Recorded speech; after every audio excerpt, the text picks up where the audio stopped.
السلام عليكم ورحمة الله تعالى وبركاته. الناس اللي باغي يتفرجوا في لا كوب دي موند كأس العالم، يعني كاين الإخوة نعطيكم جميع الحلول. الحل الأول هي قناة زدف زد دي اف المتواجدة على قمر سترا 19، الفريكونس ديالها 11662 أفقي 22000 يعني 22000 معامل الترميز.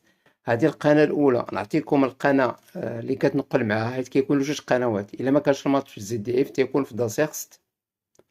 هذا هو التردد ديال داسيغست 11494 أفقي 22000 معامل الترميز. بالنسبة لهاد القنوات الإخوان راه بالمجان، يعني ما تيخدموا بالشيري، تيكونوا يعني عادي مفتوحين. تينقل لكم دي موند. الاختيار الثاني الإخوان هو قناة يعني بي ان سبور المفتوحة، غادي تنقل شي 34 ماتش. نعطيكم الفريكونس ديالها. هذا هو الفريكونس ديالها 11054 ولا 53 أفقي 27500.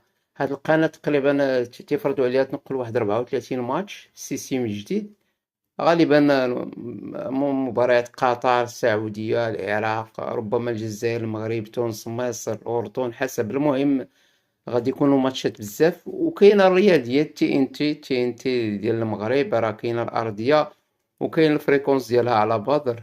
ها هو هذا على بدر 26. بالنسبة للناس اللي عندهم ملتي ستريم 11180، هذه هي التردد ديال المغربية تي ان تي. هادي باقي ما غينقلوا الماتشات، ولكن باقي ما علنوش العدد.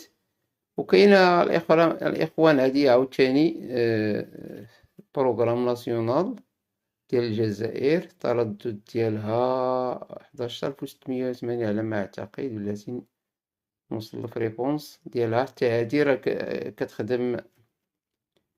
هي هادي ديال بروغرام ناسيونال ديال الجزائر، كتخدم بالكود. الكود ديالها البيس ديالها هو 11 4 د الأصفار 11 8 د الأصفار. هذا هو الكود ديالها.